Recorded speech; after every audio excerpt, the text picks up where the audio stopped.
Bismillahirrahmanirrahim.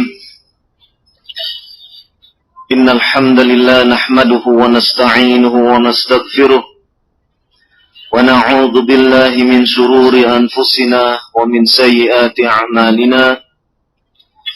May yahdihillahu fala mudilla lahu wa may yudlil fala hadiya lahu.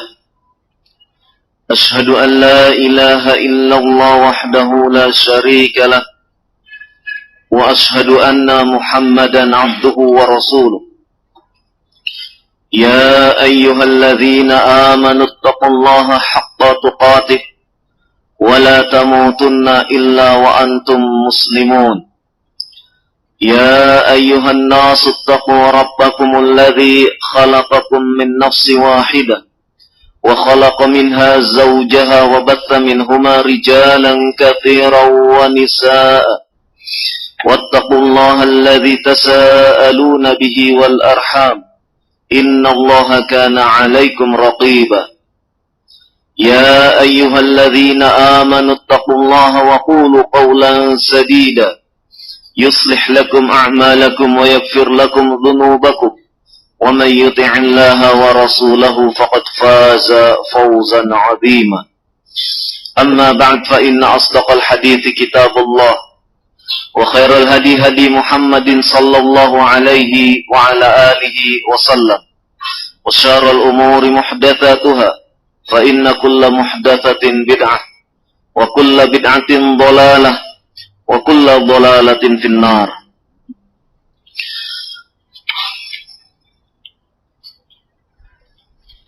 Kita panjatkan syukur kepada Allah Subhanahu wa Ta'ala yang telah melimpahkan beragam nikmat kepada kita semua, dan hingga malam ini nikmat itu masih dan terus kita rasakan.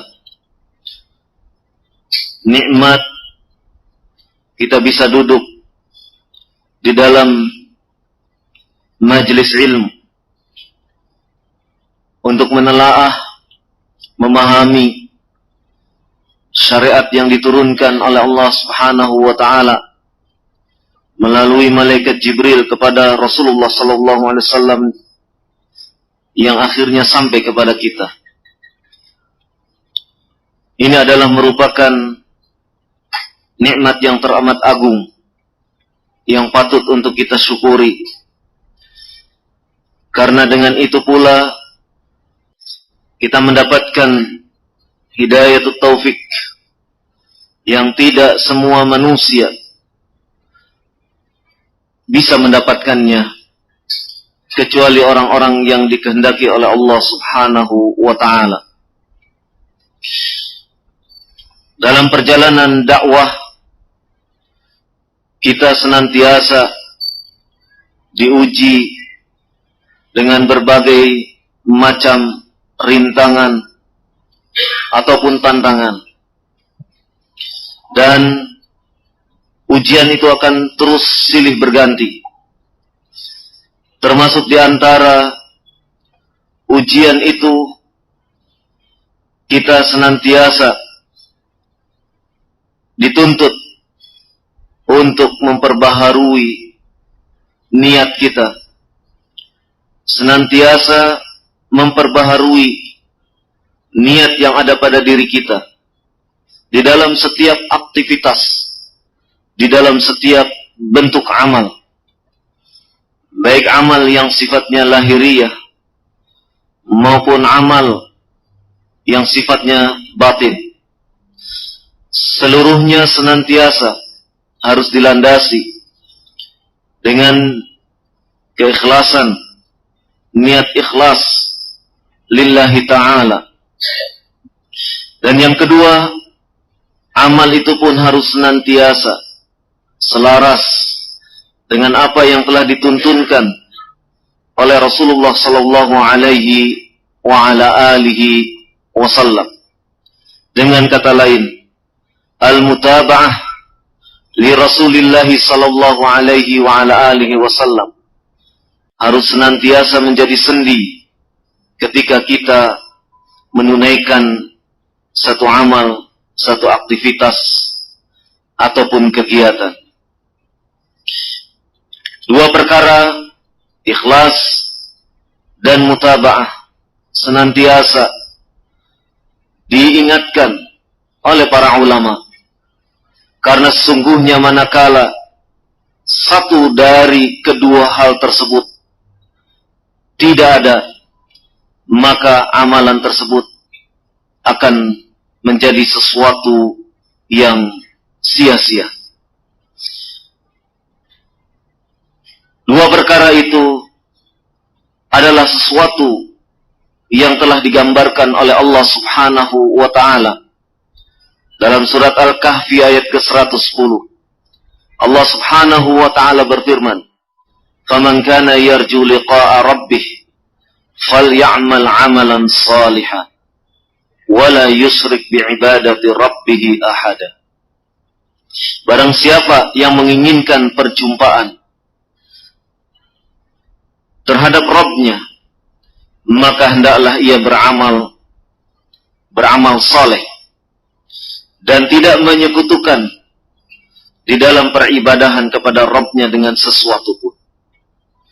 Amal dan tidak menyekutukan artinya amal itu semata-mata ditujukan kepada Allah Subhanahu wa ta'ala, tidak kepada sekutu-sekutunya, tidak kepada tandingan-tandingannya. Amal, seseorang beramal saleh, yaitu mengikuti, ittiba kepada apa yang telah dicontohkan oleh Rasulullah sallallahu alaihi wasallam. Dan amal itu kemudian tidak ditujukan kepada selain Allah Subhanahu wa ta'ala. Dengan kata lain, amal itu ditunaikan secara ikhlas. Al-Fudail bin Iyad rahimahullah pernah menyampaikan ketika menukilkan sebuah ayat dalam surat Al-Mulk ayat kedua. Beliau menukilkan firman Allah Subhanahu wa ta'ala, "Liyabluwakum ayyukum ahsanu amala." Agar Allah Subhanahu wa ta'ala menguji kalian, siapakah di antara kalian yang ahsanu amala, yang terbaik amalannya. Kata Al-Fudail Ibnu Iyad rahimahullah, yang dimaksud dengan firman Allah Subhanahu wa ta'ala tersebut akhlasuhu wa aswabuh, yaitu orang yang paling ikhlas di dalam beramal dan paling menepati selaras dengan apa yang telah dicontohkan oleh Nabi sallallahu alaihi wasallam. Kemudian ditanyakan kepada Al-Fudail Ibnu Iyad rahimahullah, qalu ya Aba Ali, ma akhlas wa aswabuh? Apa yang dimaksud dengan yang paling ikhlas dan paling benar tersebut? Qala, maka jawab Al-Fudail Ibnu Iyad rahimahullah, innal amala idza kana khalisan wa lam yakun shawaban lam yuqbal, wa idza kana shawaban wa lam yakun khalisan lam yuqbal, hatta yakuna khalisan shawaban, ila akhir. Kata Fudail Ibnu Iyad rahimahullah, sesungguhnya amal itu apabila ditunaikan dengan ikhlas, tapi tidak dengan mengikuti atau tidak dengan dasar ittiba terhadap Rasulullah sallallahu alaihi wasallam, maka amal itu pun tidak akan diterima. Dan demikian pula manakala amal itu ditunaikan berdasar mengikuti tuntunan Nabi sallallahu alaihi wasallam, namun tidak dilandasi dengan keikhlasan, maka amal itu pun tidak akan diterima oleh Allah Subhanahu wa ta'ala. Hatta yakuna khalisan shawaban, hingga amal itu bersendikan kepada keikhlasan dan ittiba kepada Rasul sallallahu alaihi wa ala alihi wasallam.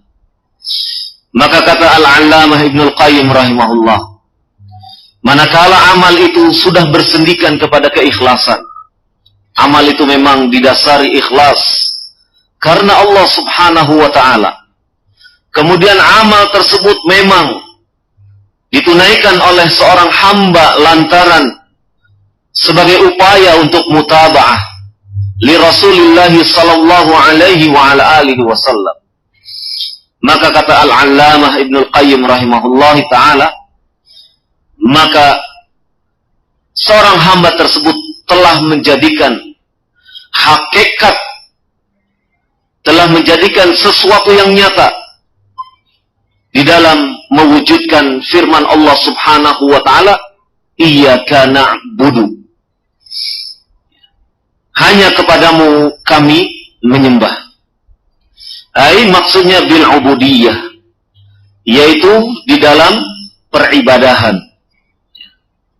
Maka tidaklah peribadahan itu bisa ditunaikan dengan sempurna, dengan baik, dengan benar, kecuali melalui dua perkara yang agung tersebut, yaitu ikhlas lillahi ta'ala dan mutaba'ah li Rasulillah sallallahu alaihi wa ala alihi wasallam.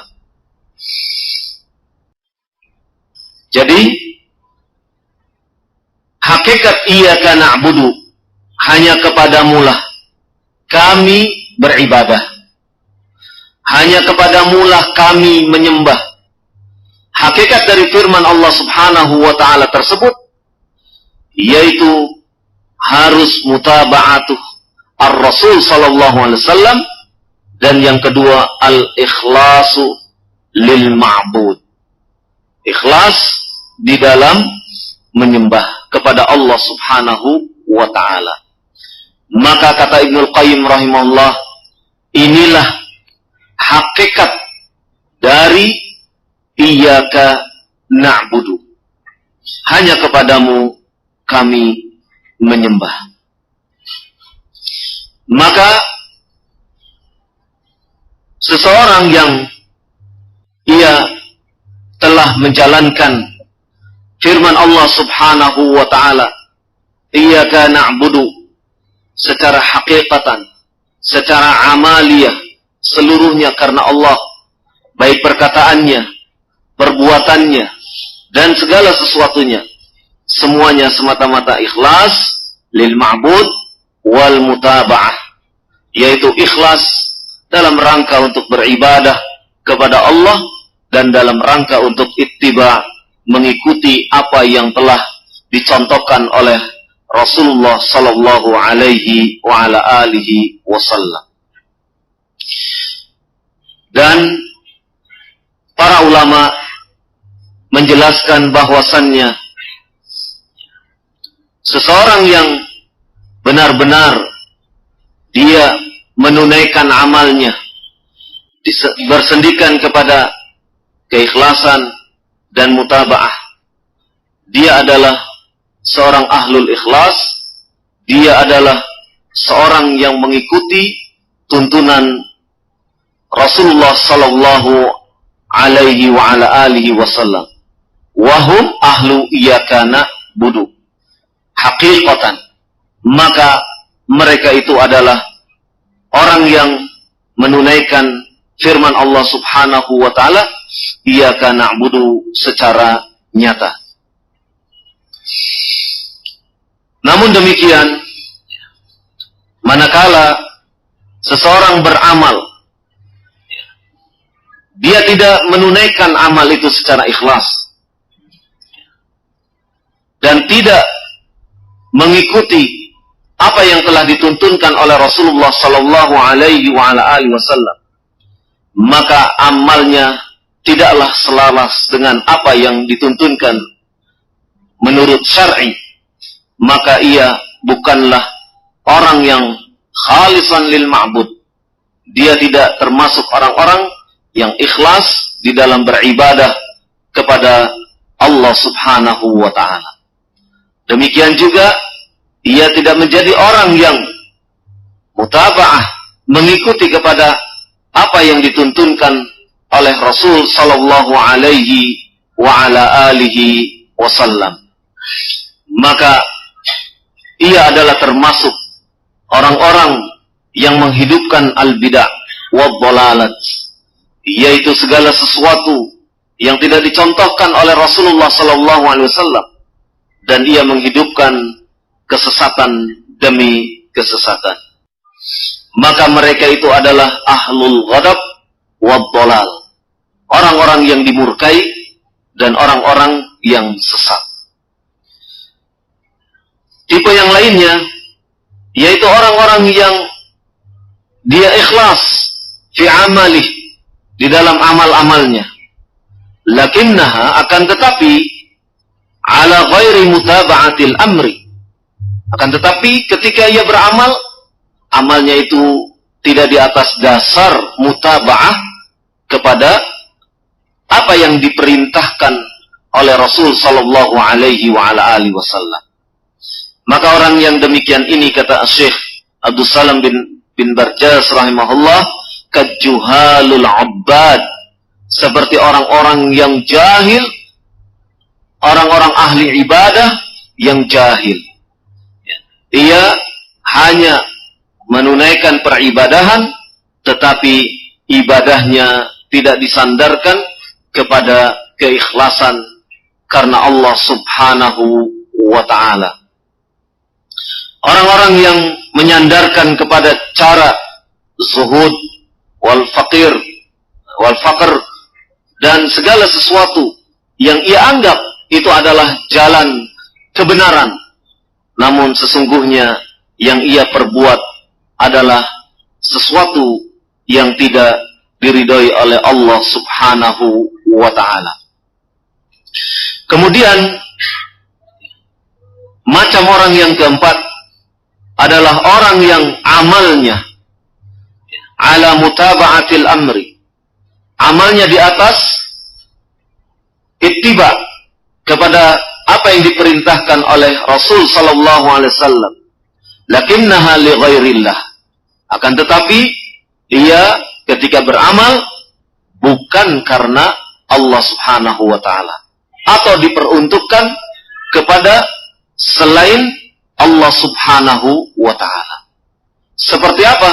Seperti orang yang mengerjakan ketaatan, tetapi niatnya dalam rangka untuk riya, supaya dilihat oleh orang lain, supaya didengar oleh orang lain, supaya mendapatkan popularitas, nama, dan yang lainnya.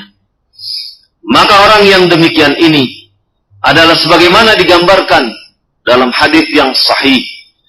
Hadis yang sahih, sebagaimana telah berlalu pelajaran yang pernah kita kaji di dalam majelis ini, yaitu ada orang-orang yang menganggap dirinya telah berjihad di jalan Allah, tetapi ternyata ia niat jihadnya bukan karena Allah subhanahu wa ta'ala, namun karena ingin disebut sebagai seorang yang pemberani. Seseorang yang belajar Al-Quran, pandai, namun apa yang ia pelajari, niat yang ia lakukan bukan karena Allah subhanahu wa ta'ala, namun karena ingin disebut sebagai seorang qari yang bacaannya merdu, yang bacaannya indah. Hanya itu yang ia ingin dapatkan.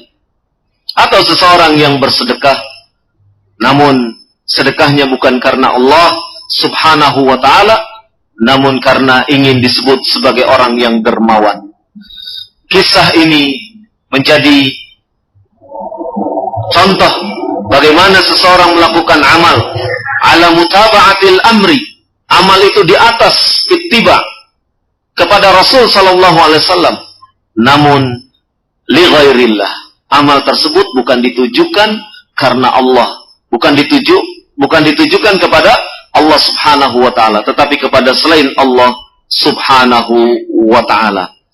Maka yang demikian ini menjadikan amal seseorang kemudian sia-sia, dan ia di akhirat akan mendapatkan penyesalan demi penyesalan. firman Allah Subhanahu wa taala mengingatkan kepada kita untuk senantiasa ikhlas di dalam beramal. Sebagaimana firman Allah Subhanahu wa taala yang telah ma'ruf, kita ketahui dan kita hafalkan. Wa ma umiru illa liya'budullaha mukhlishina lahuddin. Dan tiadalah aku perintahkan kepada kalian kecuali dalam upaya untuk beribadah hanya kepada Allah dengan mengikhlaskan baginya agama tersebut. Dan banyak lagi ayat-ayat Allah Subhanahu wa taala, firman Allah Subhanahu wa taala yang memerintahkan tentang amalan yang harus dilandasi ikhlas karena Allah Subhanahu wa ta'ala. Ikhwafidin azakumullah.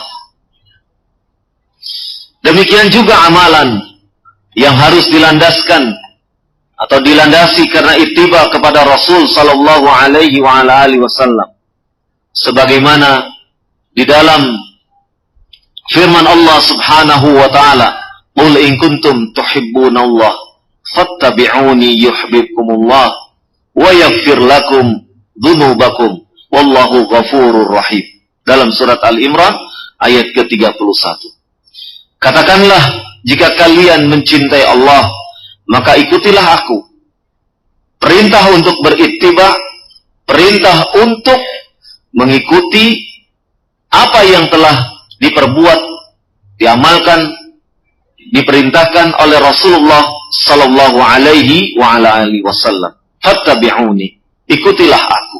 Ikuti Rasulullah sallallahu alaihi wa ala alihi wasallam. Yuhibbukumullahu, niscaya Allah akan mencintai kalian, wa yaghfir lakum dzunubakum, dan niscaya Allah akan mengampuni dosa-dosa kalian. Demikian juga di dalam hadis Nabi sallallahu alaihi wa ala alihi wasallam, dalam sebuah hadis dari Aisyah radhiyallahu anhu, hadis riwayat Muslim, Nabi sallallahu alaihi wa ala alihi wasallam bersabda, "Man 'amila 'amalan laisa 'alaihi amruna fahuwa raddun." Barang siapa yang menunaikan amal dan amal itu tidak didasarkan atas perintah kami, fahuwa raddun, maka amal itu ditolak. Amal itu tidak diterima. Ikhwafidin azakumullah. Kenapa saya sampaikan dua prinsip penting ini? Dua prinsip penting ini menjadi landasan kita di dalam mewujudkan nilai-nilai Islam di dalam keseharian kita. Dua prinsip ini hendaknya menjadi pegangan dimanapun kita berada, agar kita tidak goyah, agar kita tidak hilang kemudi saat mengamalkan nilai-nilai agama. Sebagaimana kita ketahui, dewasa ini, setelah jaringan Islam liberal tidak laku, tidak bisa diterima, hanya sedikit peminatnya, maka orang-orang yang benci kepada dakwah ini, orang-orang yang memusuhi dakwah ini, membuat tipu daya baru. Dulu namanya JIL, kelompok JIL, sekarang kelompok JIN, Jaringan Islam Nusantara. Mereka terus menyuarakan Islam Nusantara. Islam Nusantara. Apa maknanya? Maknanya bahwasannya kita ini orang Indonesia, mengamalkan Islam dengan ala Nusantara, dengan ala keindonesiaan, bukan Islam yang ke Arab-Araban, bukan Islam Arab. Sampai dikatakan, kenapa demikian? Lihat tuh negeri-negeri Arab, tidak ada yang aman, tidak ada yang damai. Yaman perang, Suriah kacau, Mesir berantakan, konflik terus menerus. Lihat, tapi perhatikan Islam Nusantara, adem, ayem, tentrem, tenang. Ini mulai digulirkan. Sehingga kita, kata mereka, dalam mengamalkan Islam, tidak perlu ke Arab-Araban. Akhirnya apa? Yang ngaji pun pakai langgam Nusantara. Istilah-istilah di dalam agama, bahkan di perbankan, yang katanya perbankan Islam, istilah-istilah Arab harus diganti. Seperti mudharabah, dan yang lainnya. Diganti dengan bahasa Indonesia. Jangan ke Arab-Araban. Kita mengamalkan Islam Nusantara, bukan Islam Arab. Jadi, segala sesuatu diterjemahkan ke dalam bahasa Indonesia. Sebenarnya kalau kita mempelajari sejarah ataupun mempelajari apa yang sudah diperbuat oleh pendahulu-pendahulu mereka dari kelompok jin ini, jaringan Islam Nusantara, kita tidak aneh. Dulu Gus Nur pernah menyampaikan, tidak perlu ke Arab-Araban. Assalamualaikum ganti saja selamat pagi. Kalau siang ya selamat siang. Kalau sore selamat sore. Atau diterjemahkan salam sejahtera untuk kalian. Dulu pernah begitu. Waktu Menteri Agamanya Munawir Sagali juga demikian. Bahkan sudah terlalu jauh. Sudah berani untuk melakukan rekonstruksi Islam. Namanya artinya apa sih? Mengulang, konstruksi. Ya seperti inilah rekonstruksi ini masjid ini. Rekonstruksi ulang. Jadi agama itu dikonstruksi ulang. Kenapa? Karena pembagian waris tidak adil. Coba lihat di Jawa tuh. Yang kerja itu wanita. Masa wanita dapat setengahnya dari laki-laki? Harus direkonstruksi. Dengan bahasa lain, ya dirubah syariat itu. Cuma bahasanya dikeren-kerenkan dikit. Yang sebenarnya adalah bentuk kesesatan yang menyesatkan. Sampai kepada jilbab itu bukan. Jilbab itu dari Arab. Istri saya saja tidak pakai jilbab. Jadi istrinya yang jadi acuan untuk seseorang pakai jilbab atau tidak. Dan berbagai macam lagi hal-hal yang seperti itu yang dikumandangkan oleh Nurholis Majid dan yang lainnya dengan menerjemahkan kalimat la ilaha illallah, tidak ada Tuhan T besar kecuali Tuhan T kecil. Istilah bahasa Arab nggak ada huruf kapital dan huruf kecil, huruf besar, huruf kecil. Ya, tidak ada di dalam huruf la ilaha illallah lamnya lam besar. Kan gitu, tidak ada. Tidak mengenal bahasa Arab dengan istilah huruf kapital atau huruf selain kapital, tidak ada. Ini adalah bentuk-bentuk penyesatan. Bentuk-bentuk ingin mencoba membumikan agama sesuai dengan akal pikirannya. Sesuai dengan bahasa sekarang, dengan bahasa apa? Mewujudkan Islam, nilai-nilai Islam sesuai dengan alam Nusantara. Biasanya Nusantara itu nama rumah makan. Tapi sekarang dijadikan sebagai embel-embel untuk menerapkan ajaran Islam.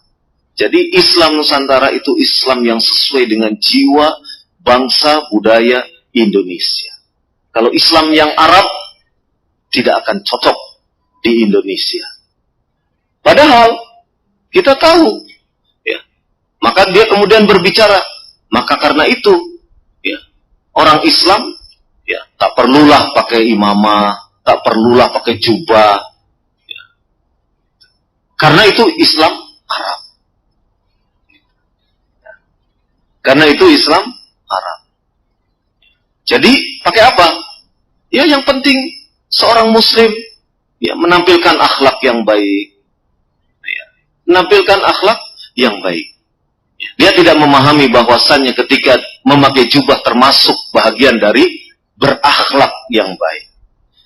Ya, memakai imamah, memakai kopiah termasuk bahagian wujud dari cara berakhlak yang baik. Dia lupa kalau pendiri NU itu pun pakai imamah. Dia lupa kalau pendiri NU itu juga berjenggot. Dia lupa kalau pendiri NU itu sarungan. Ini adalah bentuk-bentuk yang mencoba untuk menafikan sejarah asal-muasal Islam itu dari mana. Jadi yang dia inginkan adalah Islam Nusantara sebagaimana diajarkan oleh Sunan Jogokali atau oleh sunan-sunan yang lainnya. Yang dia inginkan. Kenapa demikian? Ingin mencerabut ajaran Islam dari sumbernya. Yang intinya nanti belajar Islam tidak perlu ke Saudi. Kenapa? Saudi itu negeri Wahabi. Nanti kita akan memahami kebenciannya itu kemana, permusuhannya itu kemana. Inilah yang perlu kita fahami secara bersama. Maka di dalam mengamalkan agama kita tidak perlu untuk kemudian berpolemik. Ini Islam Nusantara, ini Islam Arab. Apa yang sesuai dengan tuntunan Rasulullah Sallallahu Alaihi Wasallam, itulah yang kita amalkan. Apa yang telah diajarkan oleh Rasulullah Sallallahu Alaihi Wasallam, itulah yang kita yakini kebenarannya. Kita ikhlas beramal di dalam beribadah, ikhlas karena Allah. Dan kita beribadah semata-mata dalam upaya untuk mengikuti apa yang telah dituntunkan oleh Rasulullah Sallallahu Alaihi Wasallam. Justru ketika seseorang beramal dengan dua landasan ini, Islam menyebar. Islam diterima di Afrika. Islam diterima di Eropa. Islam diterima di Cina, Islam diterima di Amerika, Islam diterima.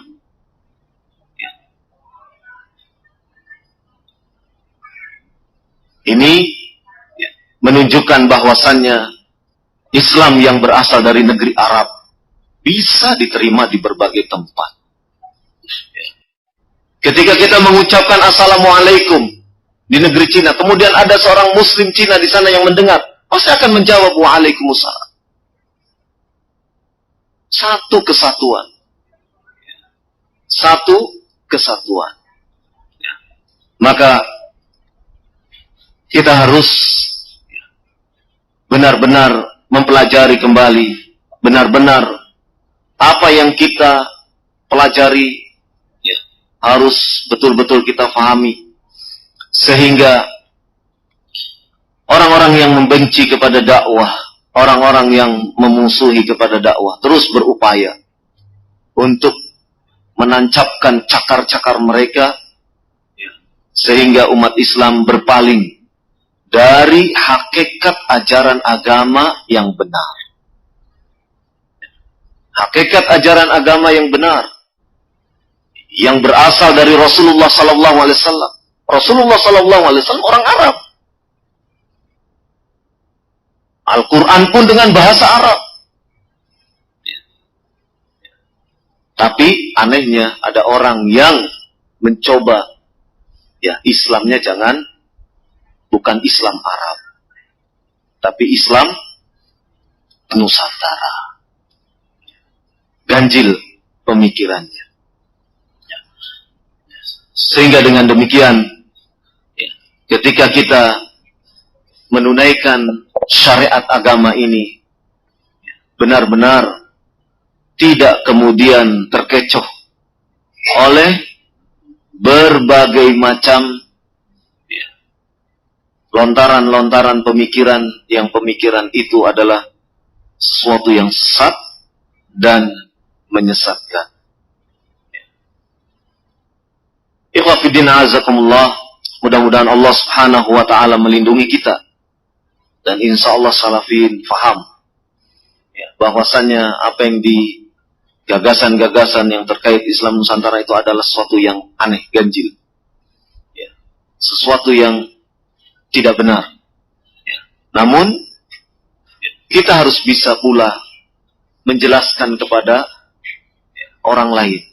Mungkin kita insya Allah lah tidak terpengaruh dengan apa itu Islam Nusantara dan seterusnya. Tetapi kita harus memiliki pengertian, pemahaman ketika ada orang lain yang terpengaruh oleh pemikiran-pemikiran seperti itu. Disinilah fungsi kita sebagai da'i ilallah, orang yang menyeru ke jalan Allah untuk meluruskan pemikiran-pemikiran yang tidak benar tersebut. Sehingga dampak dari pemikiran ini, orang akan mengatakan, udahlah, nggak usah pakai jubah-jubahan. Kan begitu. Sudahlah, kerudung itu kan Arab. Biasa-biasa saja. Kan begitu. Ini subhat-subhat yang kemudian subhat ini akan mempengaruhi pola, sikap, perilaku, pemikiran di dalam beragama. Ini berbahaya di situ. Ya. Berbahaya seperti itu. Jadi, ya, ingin dikembalikan agama itu kepada para wali, ya, wali Songo, ya, yang katanya telah menyebarkan Islam dengan damai. Ya. Memangnya sahabat menyebarkan Islam tidak dengan damai? Islam sampai ke Azerbaijan, iya, sampai ke sana. Diterima dengan baik sampai Asia Tengah, sampai ke Afrika, didakwahkan oleh para sahabat, oleh para ulama dengan cara yang baik. Maka sedikit apa yang Anda sampaikan pada kesempatan malam hari ini mudah-mudahan menjadi bekal bagi kita, menjadi pencerahan bagi kita. Setidaknya dalam hal mengamalkan agama, hendaklah kita semata-mata ikhlas karena Allah, betul-betul karena ingin mengikuti tuntunan sunnah Nabi sallallahu alaihi wa ala alihi wasallam, baik yang sifatnya zahir maupun yang sifatnya batin. Kita menggunakan jubah, mengenakan imamah, mengenakan kopiah, juga sikap kita, akhlak kita mencerminkan sesuatu yang mulia, sehingga tidak ada celah bagi orang-orang yang memiliki penyakit di dalam hatinya. Melihat orang berjubah kemudian perilakunya tidak beres. Apa itu? Ini menjadi celah. Untuk apa? Untuk menjatuhkan orang-orang yang mencoba mengenakan pakaian yang menunjukkan kepada syiar-syiar keislaman. Inilah yang perlu kita camkan baik-baik. Ketika kita mengenakan apa yang telah dituntunkan oleh Rasulullah sallallahu alaihi wasallam secara zahir, baik itu pakaian ataupun yang lainnya. Maka seiring dengan itu, ya, tutur kata kita, perilaku kita, tingkah laku kita juga selaras dengan apa yang dituntunkan oleh Nabi sallallahu alaihi wasallam. Dengan kata lain, kita menampilkan akhlak yang telah dicontohkan oleh Rasulullah sallallahu alaihi wasallam, baik sifatnya zahir maupun batin. Sehingga orang-orang yang memiliki kedengkian, permusuhan kepada agama ini tidak mengambil celah dari apa yang kita perbuat. Mudah-mudahan Allah Subhanahu wa taala menolong kita dan memasukkan kita ke dalam barisan hamba-hambanya yang akan mendapatkan surga yang penuh kenikmatan di hari akhir nanti. Wallahu a'lam bishawab. Atas segala kekurangan, keterbatasan dalam penyampaian, mohon maaf yang sedalam-dalamnya. Subhanakallahumma wa bihamdik, asyhadu an la ilaha illa anta, astaghfiruka wa atubu ilaik. Wassallallahu ala nabiyyina Muhammad walhamdulillahi rabbil alamin.